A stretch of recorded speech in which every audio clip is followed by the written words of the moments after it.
어떤 친구들은 경험 자체가 없어. 경험이 많으면 유리한 건 사실이지, 많다 그래서 불리한 것은 아니지만 이거보다 훨씬 더 중요한 건 어서와. 안녕. 자수 클라우드 컨설팅의 권주영이야. 지난번에 다른 주제를 가지고도 우리가 만났었던 기억이 있는데, 또 이렇게 만나는 거 보니까 고민이 더 생겼나 봐. 우리가 또 다른 고민들 서로 좀 나누면서 정확히 방향성을 좀 찾아갔으면 좋겠다. 이 컨설팅의 목표를 삼았으면 좋겠고, 미리 좀 보내준 질문들에 대해서도 좀 살펴봤었거든. 그래서 내 요 이해도를 가지고 지금부터 질문에 대해서 답을 해보도록 할게.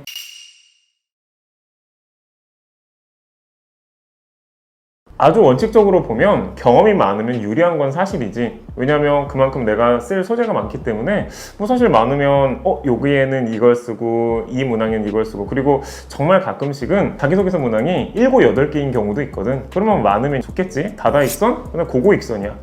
그런데 문제는 뭐냐면 평균적으로만 놓고 보면 자기소개서 문항에서 경험을 쓰는 거 있지, 평균 3개가 되지를 못해. 2개가 조금 넘는단 말이야. 그러면 결국 우리가 뽑혀나가는 거, 합격을 하는 데 있어서는 그 2개 경험을 무엇을 할 것인가, 정말 크게 봐도 3개를 어떤 걸로 할 것인가가 굉장히 중요하다고 볼 수 있기 때문에, 사실 많다 그래서 불리한 것은 아니지만 이거보다 훨씬 더 중요한 건 내가 정말 매력적으로 얘기할 수 있는 경험 3가지가 무엇이고, 이 3가지 간의 연관관계가 어떤가가 굉장히 중요하다고 볼 수 있어. 그래서 경험의 질, 그 다음에 무엇을 보완해야 되는가에 대한 판단을 할 땐 누군가에게 당당하게 얘기할 수 있는 경험 3가지가 있냐 없냐에 대한 판단을 명확히 하는 게 중요하다라고 전달할 수 있을 것 같아.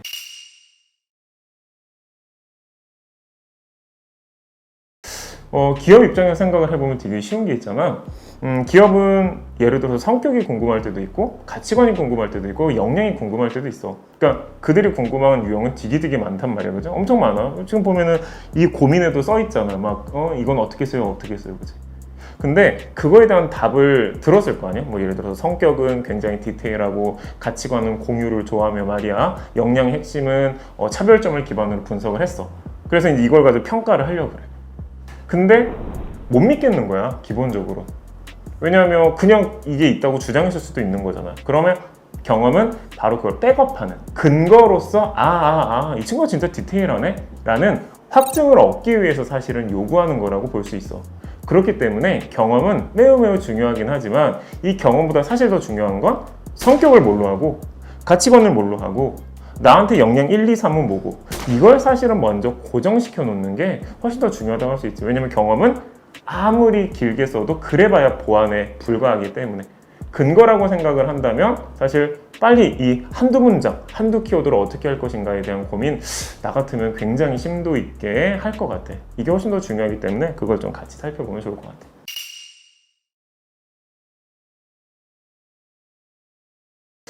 가능한 한 3가지 정도를 뽑으면 좋지 않을까? 그런 생각이 들어. 하나만 뽑으면 이제 나중에 좀 불리하겠지. 왜냐면 대학원 경험을 1, 2, 3, 4를 다 쓸 수는 없으니까, 그지? 그래서 일단 3가지 경험을 뽑는다는 전체에서 이걸 좀 보면, 그래도 메인 경험, 우리가 면접에 가서까지도 저는 일단 메인 이 경험이 있기 때문에 저를 뽑아줘야 됩니다 라고 주장을 우리가 해야 되잖아. 이제 그러려면 어떤 포인트가 있어야 되냐면, 내가 고민하는 흔적이 많아야 돼.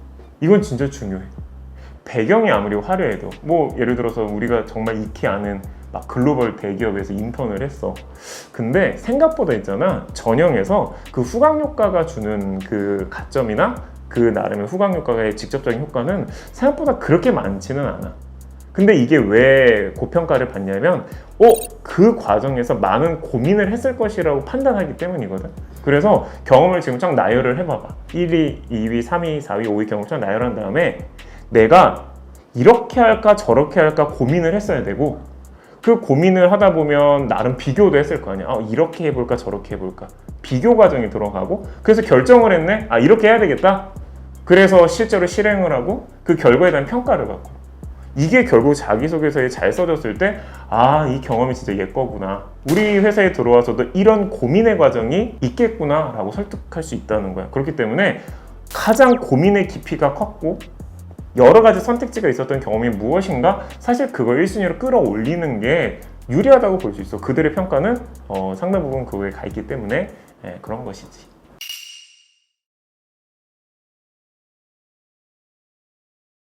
경험 정리와 관련돼서는 사실은 굉장히 설명을 하려면 방대하긴 한 것 같아.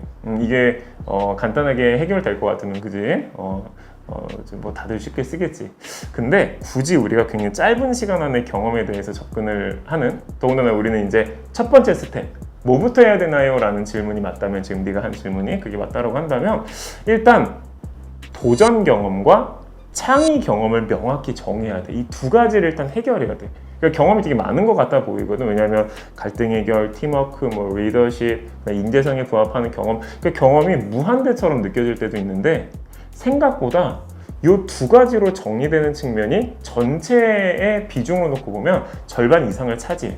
그래서 다른 걸 잘 쓰려면, 그러니까 리더십을 어떤 걸 쓸지 결정하고 팀워크를 잘 쓸지 결정하고, 이게 일단 결정이 되려면 나에게 있어서 가장 도전적이었던 경험이 무엇이고 창의적인 경험이 무엇이었는지, 이 두 가지를 정하는 것부터 시작을 하고, 첫 번째. 그리고 그러면 이걸 이제 어떻게 좀 미리 써두거나 고민할 것인가가 있을 거잖아. 근데 내가 다른 질문에서도 얘기를 했지만, 경험 자체가 압도적이고, 막 저는 어떤 인턴을 했고, 누구한테 이런 평가를 받고 멘토링 막 4개를 했고, 사실 그거보다 더 중요한 건 너한테 도전 정신이란 무엇일까? 너한테 창의란 어떤 의미일까를 딱 한 문장을 최상단에 끌어올리는 이 작업이 필요해. 굉장히 빠른 어떤 완성도가 필요한 거야. 빨리 뭔가 경험을 완성해야 될 때는 도전 창의 경험을 한 1000자씩 예쁘게 쓰는 작업부터 하고, 그 가장 첫 번째, 정말 그 중에서 첫 번째 작업은 내가 생각하는 도전은 뭐고 내가 생각하는 창의는 뭐고, 이 한두 문장 정하는 거 있지. 이거의 합리성을 검토받고 오케이면 경험 갖다 붙이는 거야. 두 개는 다른 경험으로. 일단 이 작업부터 해서 검토를 받는 게 경험 정리에선 중요한 시작점이라고 볼 수 있을 것 같아.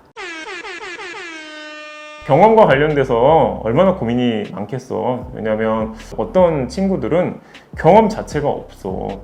학교집. 근데 학교에서도 사실은 명확한 성과가 없으면 많은 고민이 있을 수 있거든. 그런데 생각보다 기업들은 다채로운, 물론 다채로운 경험이 많으면 좋아. 이것까지 내가 부정하는 건 아니지만, 생각보다라는 거야. 생각보다 이 경험에서 결국 내가 어떤 걸 발휘했는가에 평가의 포커스가 절반 이상에 가 있기 때문에, 비록 내가 봤을 때 비루한, 야 이거는 나라도 안 뽑겠다 라고 하는 경험이라고 하더라도, 사실 거기에서 내가 어떤 영향을 발휘했다만 정확히 직무적합도가 전달되면 상당 부분 승산을 끌고 갈 수 있다라는 걸 꼭 기억하면 좋을 것 같아요. 돌아가는 길에 우리 해커스잡의 유튜브 구독과 좋아요 많이 또 눌러주고, 또 기회 되면 만나도록 하자. 고생했어.